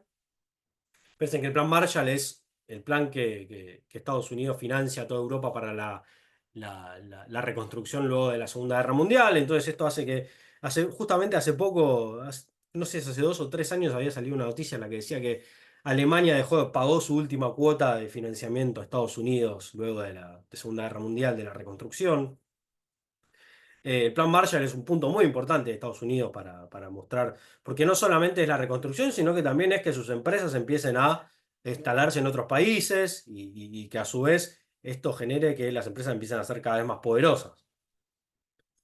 También está el acuerdo de Bretton Woods, esto también es otro punto importantísimo para pensar, que tiene que ver con que el patrón de oro deja de ser el punto de de intercambio para el comercio y pasa a ser el dólar. El acuerdo de Bretton Woods es uno de los puntos más importantes en cuanto al poder de Estados Unidos. Pasan a ser un poco los financistas del mundo mientras se crea, piensen que en esta época se crea el Fondo Monetario, se crea el Banco Mundial y demás cuestiones que hacen que Estados Unidos pase a tener el poder financiero en todo el mundo, pasa a ser el país y la potencia. Justamente toda esta etapa es la que, como hablaba anteriormente en los ciclos de acumulación, esta es la etapa de expansión material de Estados Unidos.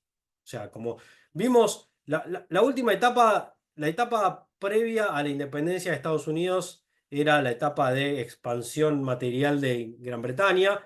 Luego de la independencia de Estados Unidos empieza la expansión financiera y que empieza el declive de Gran Bretaña. Y este es el momento en el cual se da la expansión material de Estados Unidos que continúa hasta la década del 70.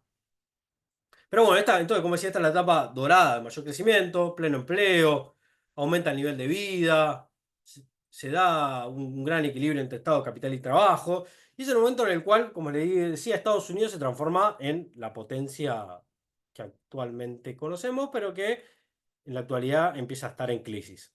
En crisis. Desde el punto de vista de cultura y la producción aparece esta idea del consumo organizado, de la educación de la opinión pública. Piensen que acá aparecen los medios de comunicación con mucha más fuerza, eh, aparece esta idea de la uniformidad y demás. Pero bueno, ya quiero ir cerrando, que ya estoy casi con el tiempo que me había puesto para la exposición. Y como pueden ver, según Gottman, es uno de los autores en los que me baso, dice, la estructura de clase de Estados Unidos pasa a ser una sociedad con forma de pirámide ensanchada, dice, con una punta en la cual hay algunos pocos millonarios, una clase alta pequeña, una gran clase media, que no tiene capacidad de ahorro, de obreros intelectuales, pero que no tienen capacidad de ahorro, pero sí tienen acceso a vivienda, a educación pública, a salud pública, que les brindaba el Estado. Entonces era un nivel de vida de clase media que tenía un cierto estándar en particular. Y bueno, una clase baja, justamente, como digo, afroamericanos, latinos, hillbilly se le decía a los blancos pobres de algunas regiones en particular y demás. A su vez aparece, como les decía antes, esta idea de una jerarquía natural de los blancos por sobre el resto, y que en el sur se veía más acentuado. Los problemas raciales en esta época es donde más aparecen, hasta la década del 60, cuando aparece esta idea, cuando aparecen durante la época de la guerra de Vietnam, el tema de la disputa por los derechos civiles y demás, ahí es el punto en el cual se rompe, pero en esta época es cuando, a pesar de todo este crecimiento y desarrollo, es la época en la que los colectivos estaban divididos, las escuelas también, entre blancos y afrodescendientes y demás. Entonces, el intento de homogeneización social es para ponerlo en discusión porque, como dice ahí, se genera un mosaico social en el cual hay una parte de la sociedad que pasa a estar por encima del resto. Que eso va de la mano de justamente esta idea de American Way of Life o esta idea de estilo de vida americano que tiene que ver con que Estados Unidos es un lugar de las oportunidades, un tipo de vida particular, gran valor filosófico y moral, bienes materiales, competencia, fluidez, liberación del individuo, esta idea de la carrera hacia la felicidad, de esta idea de que el consumismo termina. Es un poco la época en la que el consumismo se profundiza y que con el tiempo se empieza a expandir a todo el mundo. Entonces, esta cuestión del crecimiento continuo, y es por eso, como les decía antes, es esta idea de el típico sueño americano en el cual cualquier persona puede llegar a vivir mejor, estar en un mejor nivel de vida.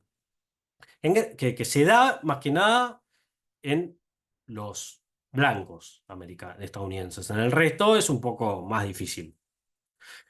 Pero bueno, un poco para ir cerrando, nada, un poco para que vean la configuración. Este mapa es actual, pero bueno, un poco para que vean cuál era la configuración de las diferentes actividades dentro del territorio de Estados Unidos. Y un poco para cerrar, me parece importante plantear que este proceso a lo largo del tiempo tiene ciertas características particulares que muestran cómo Estados Unidos logró, un poco la idea de la presentación era lograr cómo fue el proceso en el cual Estados Unidos llegó a ser la potencia que era. Y como vemos, fue un camino que tuvo sus conflictos en el medio, eh, que, que- que- que mostró varios cambios y varias disputas al interior y que yo sigo pensando que tanto la guerra civil como la salida de la crisis del 30 fueron dos puntos fundamentales para, el- para lograr Estados Unidos tener el rol que tuvo en el sistema mundial. Pero bueno, nada, muchas gracias por la atención y bueno, ahora abrimos para preguntas, comentarios y bueno, no sé si Iñaki quiere plantear algo. Muchas gracias, Damián, por tu presentación. Me ha fascinado la exposición. Seguramente hay muchísimo más para hablar y hay para estar debatiendo y discutiendo los procesos eh, horas y horas y días. Yo creo que has dado en el clavo con este panorama del desarrollo histórico, bueno, con una fuerte influencia, ¿no? En la primera parte y esta segunda un poco más resumida, pero también muy importante para entender cómo llega hoy Estados Unidos a lo que es. Yo había anotado dos cositas, dos comentarios, y luego abrimos por ahí unos minutos a preguntas, a comentarios, a reflexiones, ¿por qué no? También de parte de los presentes. Bueno, la primera, y arranco por lo último, una de las fotos que pusiste al final acerca de los cinturones y de las zonas y de las regiones de los Estados Unidos, bueno, me ha llamado la atención y me ha impactado con lo que vos mencionaste acerca de justamente, bueno, primero cómo se va corriendo hacia el oeste, ¿no? Básicamente el desarrollo de la nación estadounidense, americana y mismo de los estados, y cómo eso, bueno, va generando tensiones también hacia adentro de los estados y entre estados, entre las fronteras, entre los límites, entre los territorios. Eso me ha parecido muy importante de tenerlo en cuenta. Y obviamente cómo van ganando su autonomía, porque también con sus conflictos o sus disputas territoriales. Y bueno, además del crecimiento de esas ciudades o de esos estados, de los puntos estratégicos, los puntos claves, de las industrias particulares de cada una de estas zonas o regiones o cinturones que vos mencionaste.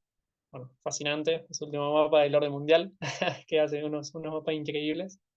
Y luego el otro punto que había notado, que también me pareció muy interesante para destacar de tu presentación, y que también voy un poco más allá, es que vos mencionaste del establecimiento de los primeros colonos, de las primeras colonias, alrededor del 1600, bueno, de estas pequeñas ciudades o centros comerciales, portuarios, que van ganando mayor relevancia, mayor interés, y que luego hacia la constitución oficial, hacia la Declaración de la Independencia del 1776, pasaron 100, 130, 150 años, y yo me imaginaba y pensaba, y quiero que sea también un comentario que vos des, acerca de cómo fueron las generaciones también ganando lo que acá por ahí conocemos en Latinoamérica como los criollos, ¿no? Que son ya personas nacidas en el territorio directamente,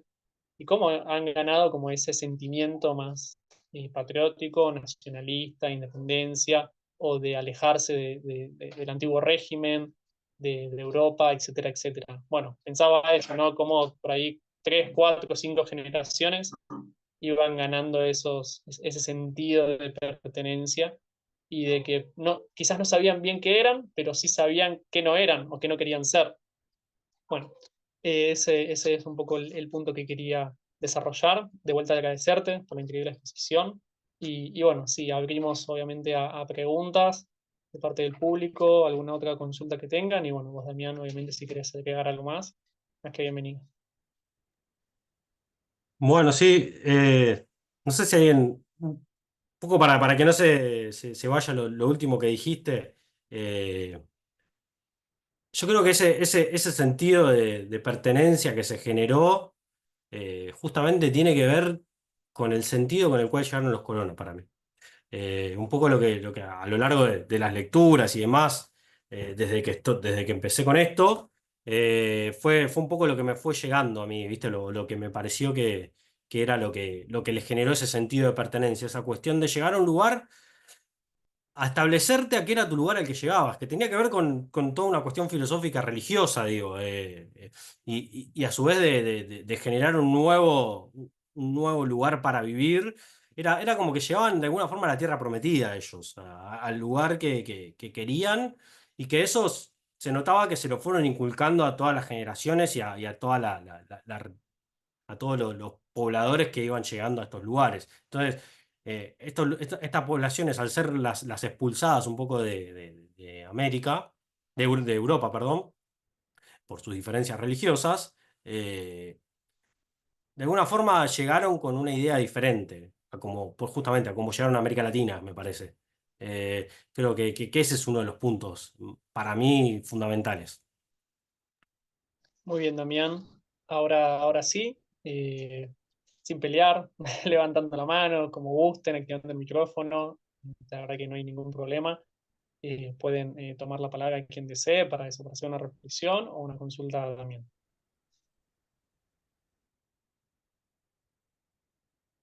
Yo quiero hacer una pregunta. Con esto, esta idea de que era población, digamos, que se iba expulsada de Europa o de Inglaterra, no como en el caso de América Latina, donde mandaban, digamos, a población para que busque recursos y los manden a España principalmente.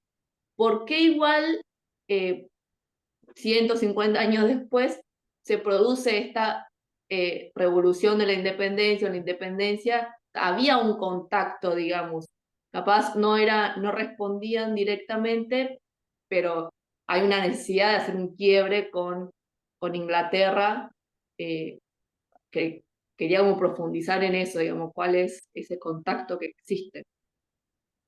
Bueno, por un lado, el contacto existía, obvio, para el comercio entre ambos lugares. Como les decía yo en un momento, eh, las colonias eran tomadas como territorios extranjeros, no como parte del territorio inglés, o sea que el comercio estaban entre ellos, pero el punto para mí fundamental en este sentido justamente son las reformas que se dan luego de la guerra de los 7 años entre Francia e Inglaterra. En ese punto es en el que estos dos, o la relación entre los colonos y los ingleses, se ve fracturada. A su vez que de alguna forma también, como les decía, el debate intelectual que empezaba a haber al interior del territorio, también había una cuestión de cómo de que tampoco les daban lugar, o sea, porque también estaba el tema de si tenían representación en el Parlamento inglés o no, eso era otra cuestión también que había ahí dando vueltas. El Parlamento inglés eh, tenía un representante de las colonias, y a su vez también había una cuestión de promesa, podríamos decir, de los enviados de la corona a que muchos de los criollos, podríamos decirle, iban a tener ciertos cargos, pero que al momento que se dan estas reformas, luego de la Guerra de los 7 años, eso medio que se empieza a romper, y hay toda una modificación en el cual toda esa población que creía que iba a tener un rol dentro del gobierno de la corona inglesa, deja de tenerlo. Entonces, ahí hay un poco también ese punto de quiebre entre estas cuestiones. Gracias, Gabriela, por la pregunta y por la respuesta. Martina, adelante. Hola, buenas noches. Sí, ¿cómo están? Quería consultar esta cuestión de la industria en Estados Unidos, esta división, este debate intelectual que había en su momento, después la guerra, entre las dos ideas que terminan ganando el industrialismo. Porque después, o actualmente, o capaz hace un tiempo, ya se consigue también a Estados Unidos como el lugar del libre mercado sería, teniendo que, bueno, tiene esta historia detrás y después uno por ahí dice, sí, Estados Unidos es también proteccionista, depende también quién gobierne, ¿no? Eh, pero teniendo que tiene esta fuente de la industria, ¿por qué después se la consigue como tan importante para el libre mercado? Y si también esto se vio influido después para qué estados son, no sé, demócratas o republicanos, también de dónde viene esta idea de cada estado con sus partidos. Así que nada, gracias. Bueno, mira, desde el punto de vista de lo último que dijiste, de cómo por ejemplo, cada estado, porque uno es demócrata y otro es republicano, eso, mira, yo justo hice un trabajo y justo más adelante, en una de las charlas que va a ir más adelante en el curso, voy a profundizar sobre eso. eh, el Partido Republicano y el Demócrata fueron variando su ideología a través de la historia. Hay, o sea, el sur, que ahora el sur es en su mayoría republicano, el sur que es más bien agrícola, podríamos decir, no tanto, pero bueno, donde están las actividades primarias, podríamos decir, aunque las grandes ciudades tienen su lógica también, en Estados Unidos justamente es como que ya pensar esa cuestión de el sur agrícola y el norte industrial ya se rompió un poco, es mucho más complejo en la actualidad. Pero bueno, esa diferenciación de colores políticos, como ahora es republicano, el sur antes era demócrata, porque el Partido Demócrata antes era el partido de los hacendados. O sea que justamente a partir del New Deal y de Roosevelt es cuando el Partido Demócrata se da vuelta hacia ser el partido del industrialismo. Ese es un poco el cambio que hay. Y después con respecto a lo que me decías de la industria y el libre mercado y toda esa cuestión. A ver, hay uno de los textos que yo uso como base que plantea esta cuestión de cómo los países, y que tiene que ver con esto de los ciclos también, que hablaba yo al principio, cómo hay un proceso en el cual, en el proceso de expansión material que yo decía anteriormente, o de desarrollo de la industria o demás, hay un punto que ese punto de desarrollo industrial llega a un límite que ya no lo puede superar. O sea, y que eso podríamos decir que es la crisis del Fordismo de los 70 en Estados Unidos. Cuando ya no puede generar más ganancias de lo que se estaba generando, porque no hay un salto de productividad, porque el modelo se agota o demás. Entonces, ahí se da una transformación en que empieza a haber políticas más pro libre mercado, porque, no sé, por ejemplo, Estados Unidos empieza a deslocalizar sus industrias hacia otros países. Entonces, la industria deja de estar dentro del territorio de Estados Unidos y eso hace que, de alguna forma, se transforme hacia un país más vinculado, en la actualidad, por ahí a lo financiero, al desarrollo tecnológico. Tiene que ver también con los cambios en el modelo de desarrollo, de los modelos económicos, en innovación y demás. O sea, eh, es un poco al revés con Inglaterra. Justamente cuando se da el debate en la etapa previo a la guerra civil de si el modelo era industrialista o era de libre mercado, Adam Smith en sus escrituras, y justamente uno de los presidentes de Estados Unidos, Grant, después de que pasa la guerra, Ulysses Grant, después de que pasa la guerra de secesión, va a dar una conferencia a Inglaterra y dice, nosotros nos dimos cuenta que la teoría política, la teoría económica del libre comercio es la que Inglaterra le impone a los demás países, pero ellos a su interior son los más proteccionistas. Entonces, como que ahí hay como una cuestión de que a largo plazo todo país industrial llega un momento en el que se transforma hacia un país que está a favor del libre mercado porque es lo que conviene en realidad para que sea subsistiendo como potencia. Entonces, justamente para pensar también, pensemos América Latina, los procesos que se dan en América Latina a partir de la década del 70 en Argentina, con la dictadura y el proceso de desindustrialización que hay en el país, tienen que ver con que no querían competencia. O sea, en parte. El modelo, pensemos que el neoliberalismo en Argentina tiene que ver con que se empiezan a tomar medidas a favor de la destrucción de la industria y a favor del mercado. Entonces, en Estados Unidos empieza a pasar algo similar. Justamente parte de la crisis que hay con la industria en Estados Unidos tiene que ver con ese cambio de paradigma que se da al interior, que se da principalmente eh, en los 80, con Reagan. Reagan es el que hace el cambio el gran cambio en Estados Unidos y el que produce esta cuestión de que Estados Unidos, más allá de que, como decías vos, hay varias actividades que siguen estando protegidas, como principalmente la agricultura, muy fuertemente, y hace poquito Trump, no sé si recuerdan, que puso también la limitación para la importación de acero de China. También está el tema hace poquito con ¿cómo se llama? Con lo tecnológico y con los chips también, cómo plantearon ciertas restricciones. Entonces, a ver, imponer el libre mercado en los demás países es lo que más le conviene, pero a su vez Estados Unidos sufrió una transformación a su interior muy grande en el cual la industria fue buscando nuevos lugares para poder seguir produciendo y generar ganancias. En realidad, el tema es ese en el fondo. Justamente que es lo que Trump decía en su campaña, me acuerdo. Decía, voy a hacer. Y que cuando era presidente también lo había dicho, voy a prohibir que las empresas de Estados Unidos se vayan a China. Y yo me acuerdo cuando dijo eso, a la semana, pues justamente yo solo trabajé en mi tesis de grado. En mi tesis de grado trabajé la transformación en la industria automotriz en Estados Unidos y en México después de la crisis del 2008. Y justamente hubo una noticia de Trump que decía eso y al poquito tiempo salió una noticia de General Motors diciendo que iba a abrir una fábrica automotriz en China. O sea, como que el capital hace lo que quiere en el fondo, digo, más allá de las limitaciones y de lo que los modelos que nos quieran mostrar y también los gobiernos.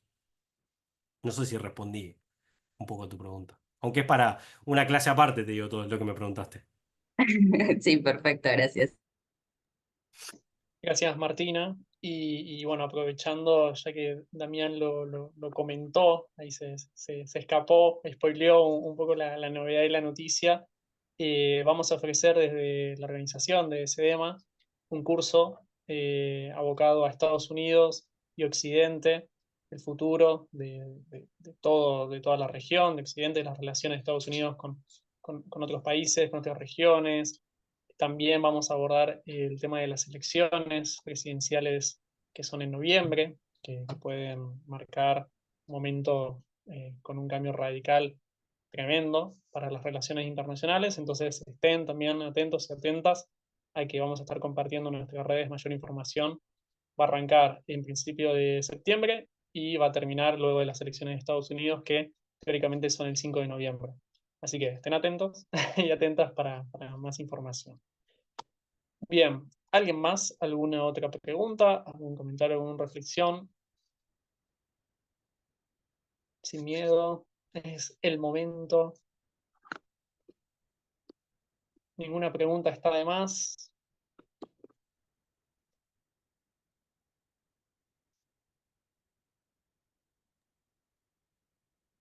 Bueno, mientras alguien por ahí sigue pensando, algún comentario, yo te quiero hacer una pregunta, Damián, y que me imagino que también la podemos volver a tomar en una de tus clases, justamente del curso, porque Damián va a ser uno de los expositores del mismo. Y bueno, yo creo que por ahí, sin ponerte en un aprieto de futurología, te quiero consultar si bien vos has mencionado acerca de estos cambios de imperios barra hegemonías, ¿no? de las ciudades italianas a holandesas, holandesas a inglesas e inglesas a Estados Unidos, si ves que en la actualidad podría llegar a haber también algún cambio de hegemonía o bueno, o un declive del poder de Estados Unidos, por ahí a nivel general o en algunas dimensiones en particular.